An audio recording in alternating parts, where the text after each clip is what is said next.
Hi guys, my name is मिलाप Gupta and you are watching me on my YouTube channel English with मिलाप। दोस्तों आज का हमारा टॉपिक है concept of there. Yes, there जिसको हम हिंदी में बोलते हैं वहां। आप यहाँ देख सकते हैं स्क्रीन पे, हम वहां के लिए इंग्लिश में यूज करते हैं देयर एंड यहाँ के लिए इंग्लिश में यूज करते हैं हेयर का। जैसे मैं आपको एक सेंटेंस बताऊं, मैं वहां गया तो मैं बोलूंगा आई वेंट देयर। मैं बोलूं सीमा वहां सो रही थी तो मैं बोलूंगा सीमा वॉज स्लीपिंग देयर। उसने मुझे वहां देखा, ही सॉ मी देयर। इन तीनों सेंटेंसेस के अंदर आपने नोटिस किया होगा, हिंदी में मैंने बोला वहां और उस इंग्लिश के सेंटेंस में मैंने लिखा देयर। मैंने देयर का यूज किया। लेकिन काफी ऐसे सेंटेंसेस होते हैं जिसमें हम वहां नहीं बोलते। हिंदी के सेंटेंसेस में हम वहां का यूज नहीं करते, लेकिन फिर भी जब उस सेंटेंस को आप इंग्लिश में ट्रांसलेट करते हो तो आपको देयर का यूज करना होता है। तो आज का हमारा टॉपिक भी तो यही है। ऐसे कौन कौन से सेंटेंसेस हैं जहां पर हम देयर का यूज करते हैं इवन इफ देयर का हिंदी में सेंस वहां सेंटेंस में नहीं होता। तो चलिए वीडियो को शुरू करते हैं। अब मैं आपकी स्क्रीन पे सेंटेंसेस दिखाता हूं, जरा इस सेंटेंस को ध्यान से देखिए। लिखा है उस जंगल में एक बूढ़ा शेर था।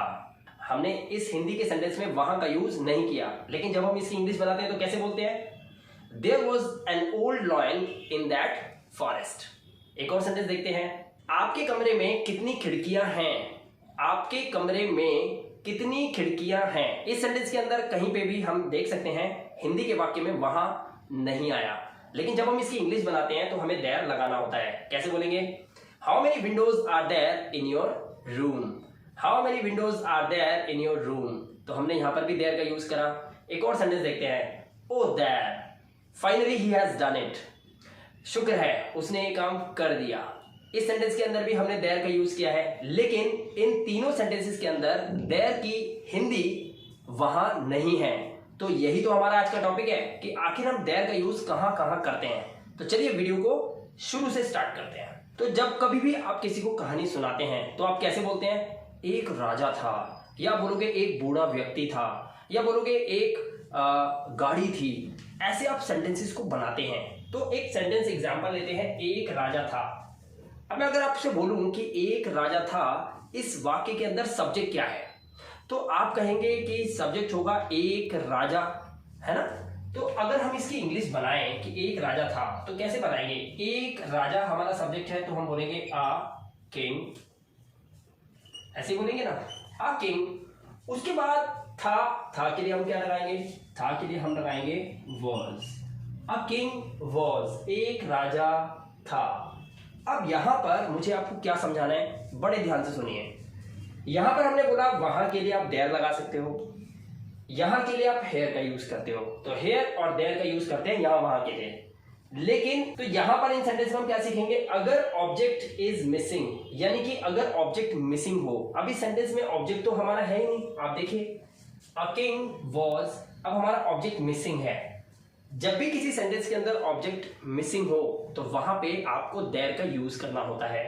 तो इफ ऑब्जेक्ट इज मिसिंग तब आप देयर का यूज कर सकते हैं। तो इस सेंटेंस को हम ऐसे लिखेंगे, अ किंग वॉज, और फिर यहां पर आप यूज करेंगे अ किंग वॉज देयर, एक राजा था। इस तरीके से, क्योंकि सेंटेंस के अंदर ऑब्जेक्ट नहीं है तो ऑब्जेक्ट की जगह आपने क्या यूज करा? आपने यूज करा देयर को। ऐसे ही ये सेंटेंस है, एक किताब है, एक किताब है, तो क्या इंग्लिश बनेगी? A book. पहले क्या लिखोगे आप? A book. उसके बाद है के लिए आप इज लगाते हैं, सिंगुलर, अ बुक इज। अब हमारा फिर ऑब्जेक्ट नहीं है, जब ऑब्जेक्ट ना हो तो आप यहां पर क्या लगा सकते हैं? There. A book is there, एक किताब है। आई होप कि आपको यहां तक तो समझ आ गया होगा। इफ ऑब्जेक्ट इज मिसिंग, अगर किसी सेंटेंस के अंदर ऑब्जेक्ट ना हो तो आप वहां पर देयर का यूज कर सकते हैं। अब मैं यहां पर आपसे एक चीज और पूछता हूं, अ किंग वॉज देयर, इसको हम एक तरीके से और लिख सकते हैं। बड़े ध्यान से सुनिएगा। अगर किसी सेंटेंस के अंदर ऑब्जेक्ट ना हो, अगर किसी सेंटेंस के अंदर ऑब्जेक्ट ना हो तो आप सब्जेक्ट को ऑब्जेक्ट और ऑब्जेक्ट को सब्जेक्ट की जगह पर रिप्लेस कर सकते हैं। रिप्लेस यानी कि देयर को आप यहां ला सकते हैं, राइट, और किंग को आप यहां ले जा सकते हैं। जैसे एक सेंटेंस देखते हैं, देयर को आप सबसे पहले यहां लाइए, देयर वॉज ऐसे के ऐसे रहेगा, देयर वॉज अ किंग, आप ऐसे भी लिख सकते हैं, देयर वॉज अ किंग। तो यहां पर आपने देखा मैंने देयर को यहां रिप्लेस किया अ किंग की जगह पर, और अ किंग को मैं यहां पर ले गया देयर की जगह पे, ठीक है, देयर वॉज अ किंग। वैसे ही आप इस सेंटेंस को भी कर सकते हैं, अ बुक इज देयर, आप देयर को यहां पे ले आइए, क्या लिखेंगे, देयर इज अ बुक, इस तरह से आप लिख सकते हैं, देयर इज अ बुक, एक किताब है, देयर वॉज अ किंग, एक राजा था। अब यहां पर अगर हम इस सेंटेंस को थोड़ा सा और आगे बढ़ाएं, यानी कि थोड़ा इसको बढ़ाएं, इसमें कुछ ऐड कर देते हैं ताकि सेंटेंस का एक अच्छा सेंस निकले। अगर मैं आपसे कहूं उस जंगल में एक राजा था, तो कैसे इंग्लिश बनेगी, देयर वॉज अ किंग, उसके बाद हम बोलेंगे उस जंगल में, यानी कि in that forest, in that forest, उस जंगल में, there was a king in that forest, इस तरह से बन गया सेंटेंस। ओके, इसको भी ऐसे ही कन्वर्ट कर सकते हैं। मान लीजिए मैं इसे बोलूं कि मेरी लाइब्रेरी में एक किताब है, तो मैं कैसे बोलूंगा, there is a book in my library, there is a book in my library, मेरी लाइब्रेरी में एक किताब है। इस तरह से आप इस सेंटेंस को बना सकते हैं। अब अगर एक बात सोचिए कि मैं आपसे शुरू में ही एक सेंटेंस बोलता, देखिए ध्यान से, मैं बोलता मेरी लाइब्रेरी में एक किताब है, मेरी लाइब्रेरी में एक किताब है, तो इसकी इंग्लिश आप ऐसे भी तो बना सकते थे, दिखाता हूं मैं आपको, देखिए मेरी लाइब्रेरी में एक किताब है, तो सब्जेक्ट क्या हुआ हमारा, एक किताब, तो हम कैसे लिखते, अ बुक, हम लिखते अ बुक, एक किताब है, a book is, a book is, एक किताब है, कहां पर है, मेरी लाइब्रेरी में, in my library, a book is in माई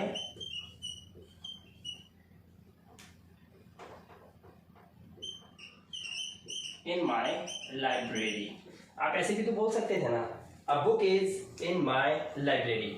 लेकिन यहां पर अगर इस सेंटेंस को देखें तो लिखा हुआ है एक राजा था, फिर हमने नीचे लिखा उस जंगल में एक राजा था। इसी तरीके से इस सेंटेंस को भी बना सकते हैं जैसे हमने इसको बनाया, उस जंगल में एक राजा था, बात किसकी हो रही है, एक राजा की, एक राजा यानी कि अ किंग, तो हम क्या लिखेंगे, अ किंग, थोड़ा सा गैप दे देते हैं यहां पर, अ किंग, अ किंग, एक राजा था, अ किंग वॉज, और किसमें, उस जंगल में, कहां पर था, उस जंगल में, अ king was in that forest. आप ऐसे भी तो लिख सकते हैं इसको, करेक्ट है। ये आपका हो गया सब्जेक्ट, ये आपकी हो गई वर्ब, और ये आपका हो गया ऑब्जेक्टिव पार्ट। वैसे यहां पर देख सकते हैं, ये आपका हो गया सब्जेक्ट, ये आपकी हो गई वर्ब इज, और यहां से लेकर यहां तक इन माई लाइब्रेरी, ये आपका हो गया ऑब्जेक्टिव पार्ट। बिल्कुल ठीक है, अब तक हमने यही तो सीखा है। अब यहां पर आपको एक चीज समझनी है, अभी तक हमने इन सेंटेंस में सीखा था, जब भी सेंटेंस के अंदर हमारा अगर ऑब्जेक्ट मिसिंग हो तो आपको देयर का यूज करना है, पॉइंट नंबर 1, राइट। अब यहां पर देखिए क्या लिखा है, if objective part starts with a preposition, तब भी आप देयर का यूज कर सकते हैं, लेकिन कहां पर और कैसे करेंगे, ध्यान से देखिए। पहले आप इस सेंटेंस को देखिए, अ king was in that forest. अब इस सेंटेंस को जरा ध्यान से समझिए, if objective part starts with a preposition, objective part क्या है, जो वर्ब के बाद है वो सारा क्या है, यहां से यहां तक ये क्या है, ये है ऑब्जेक्टिव पार्ट। अगर ऑब्जेक्टिव पार्ट किससे शुरू होता है, प्रेपोजिशन से, जैसे इन, टू, फॉर, फ्रॉम, ऑन, ये सारे प्रेपोजिशन होते हैं, तो यहां पर क्या लिखा हुआ है, इन। तो अगर ऑब्जेक्टिव पार्ट आपका प्रेपोजिशन से स्टार्ट हो, यहां भी देख सकते हैं, अ बुक इज, वर्ब के बाद हमारा लिखा है इन माई लाइब्रेरी, किससे शुरू है हमारा ऑब्जेक्टिव पार्ट, ये पूरा ऑब्जेक्टिव पार्ट है, इन से शुरू है। तो यहां पर जब भी हमारा ऑब्जेक्टिव पार्ट प्रेपोजिशन से शुरू हो, तो उस प्रेपोजिशन से जस्ट पहले आप इन का यूज कर सकते हैं, यानी कि यहां पर, राइट। करके देखते हैं, अ बुक इज, कैसे लिखेंगे, a book is there A book is there in my library. मेरी लाइब्रेरी में एक किताब है, ये वाला sentence. A book is there in my library. तो यहां पर आप देखिए ये हमारा सब्जेक्ट हो गया. देखिए ये हमारा क्या है, ये हमारा सब्जेक्ट है, ये हमारी वर्ब है. और यहां पर यहां से यहां तक आप क्या दे सकते हैं, ये हमारा क्या है, ये हमारा ऑब्जेक्टिव पार्ट है. ऑब्जेक्टिव पार्ट के प्रेपोजिशन इन से हमने जस्ट पहले किसको यूज करा, देयर को यूज करा. इस तरह से आप इस सेंटेंस को बना सकते हैं. वैसे ही इसे भी बना सकते हैं. आप क्या लिखेंगे, a king was there in that forest. उस जंगल में एक राजा था. A king was there in that forest. यहां पर आप देयर का यूज कर सकते हैं. तो यहां तक आपको आई होप बहुत अच्छे से सेंटेंसेस को समझना आ गया होगा. आप इन सेंटेंसेस को आराम से बना भी लेंगे. तो एक बार इसको रिपीट कर देता हूं. अगर ऐसे सेंटेंसेस हों जिसमें हिंदी में वहां बोला जाए तो आप देयर का यूज करते हैं. दूसरा, अगर किसी सेंटेंस के अंदर ऑब्जेक्ट मिसिंग हो, जैसे कि यहां पर आप देख सकते हैं, यहां पर हमारा देयर का मतलब वहां यहां पे नहीं लिखा हुआ, एक राजा था. इस केस में हमारा जो ऑब्जेक्टिव पार्ट था वो मिसिंग था, तो हमने देयर का यूज किया. राइट, वैसे ही यहां पे किया था. साथ ही हमने पॉइंट नंबर 3 भी आज सीखा बहुत अच्छे से कि अगर ऑब्जेक्टिव पार्ट हमारा शुरू होता है किससे, एक प्रपोजिशन से, तब भी हम वहां पे देयर का यूज कर सकते हैं, जैसे कि आपने इस सेंटेंस में देखा. यहां पर मैंने आपको बताया. ठीक है, तो यहां तक आई होप आपको वीडियो बहुत अच्छे से समझ में आ गया होगा.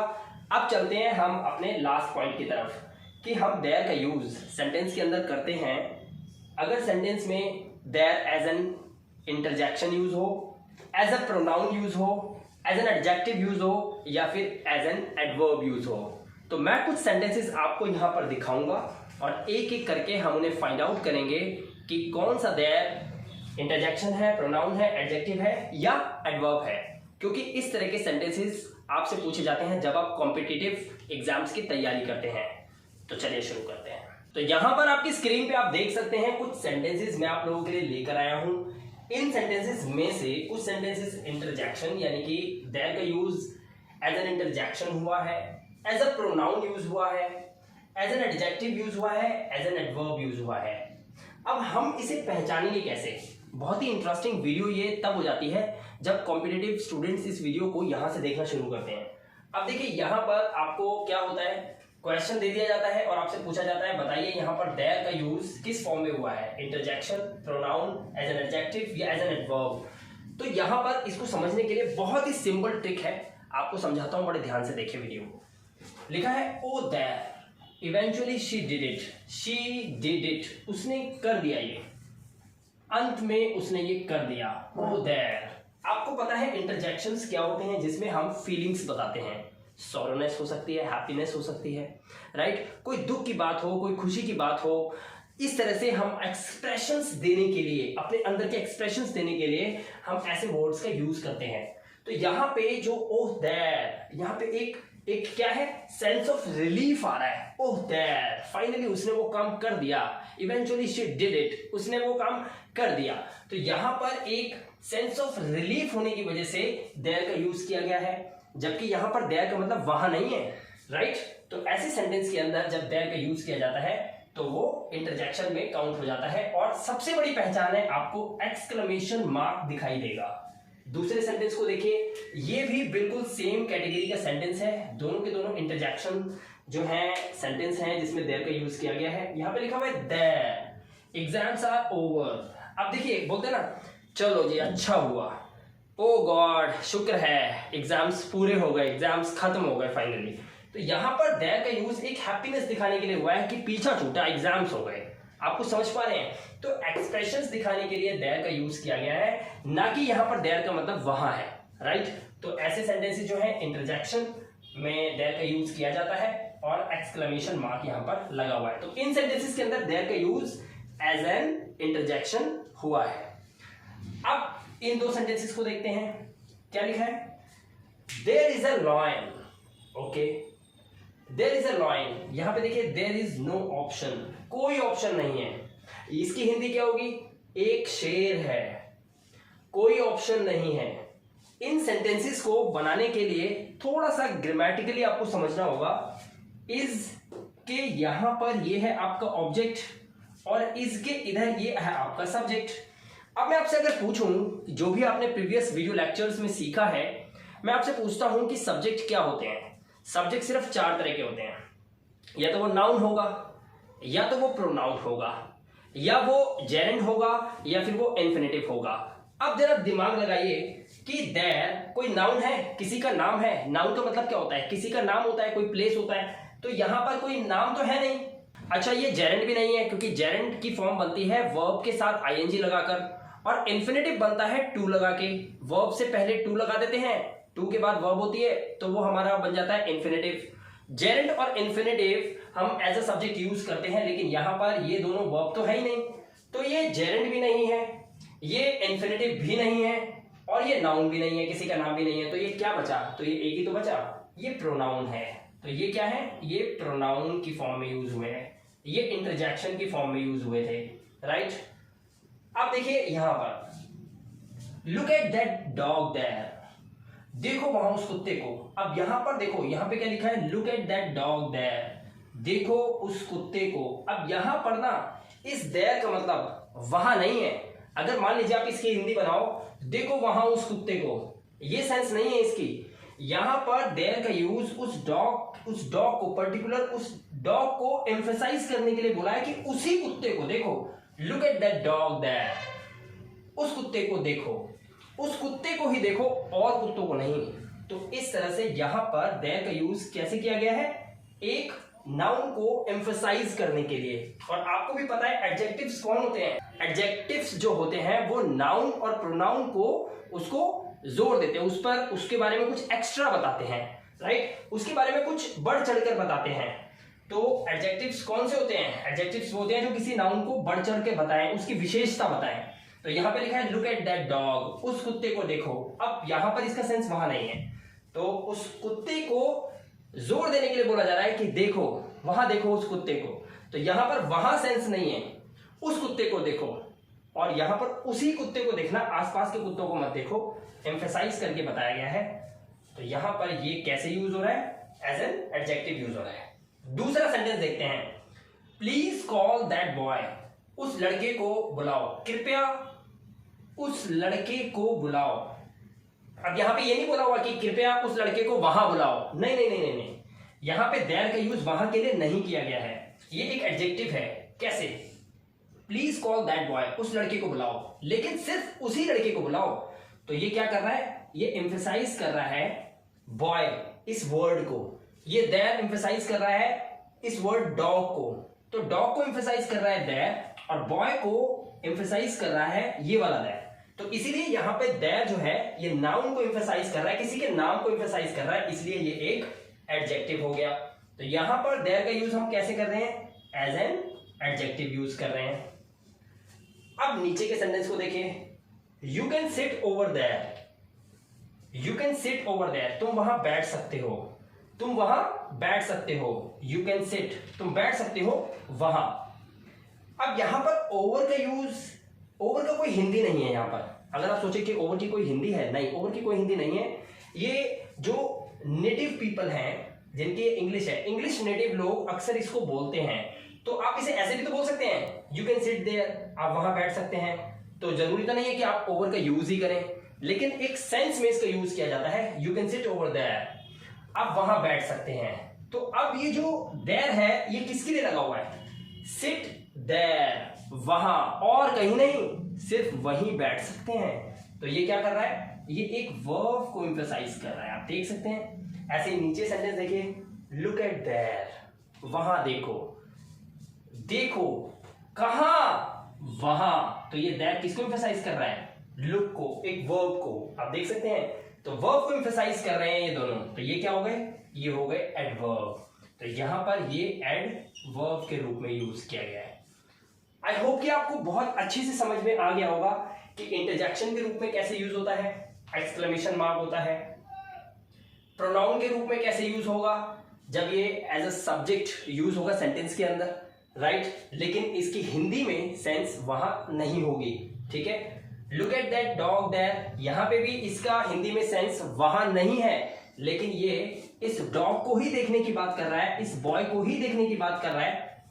इसीलिए यहां पर देयर का यूज कैसे किया गया है, हमने एडजेक्टिव के रूप में यूज किया गया है। ऐसे ही नीचे के सेंटेंस है, you can sit over there, बैठना, तुम बैठ सकते हो, कहां पर, सिर्फ वहीं बैठ सकते हो। तो ये देयर जो है ये किसको एम्फसाइज कर रहा है, सिट को, वहीं पे। वैसे ही यहां पर देख सकते हो देखने की बात हो रही है, लेकिन कहां देखना है, सिर्फ वहीं देखना है। तो ये लुक को एम्फसाइज कर रहा है देयर। इस तरह से आप देख सकते हैं एडजेक्टिव, एडवर्ब, प्रोनाउन और इंटरजेक्शन के रूप में इन सेंटेंसेस को हम बना रहे हैं देयर का यूज करके। लेकिन यहां पर इनका सेंस देयर का मतलब वहां के रूप में नहीं होता। आई होप कि आपको इस वीडियो में फाइनली पता चल गया होगा कि देयर का यूज हम किस किस तरीके से सेंटेंसेस के अंदर करते हैं। दोस्तों, अगर आपको वीडियो पसंद आया हो तो वीडियो को लाइक जरूर करना, और चैनल पे पहली बार आए हो तो सब्सक्राइब जरूर कर देना। साथ ही वीडियो को शेयर कर सकते हैं आप अपने दोस्तों के साथ, अपने फ्रेंड्स के साथ। मैं बहुत जल्द मिलूंगा आपसे एक और धमाकेदार वीडियो के साथ। तब तक के लिए अपना ध्यान रखिए, सुरक्षित रहिए। Thank you very much and have a good day.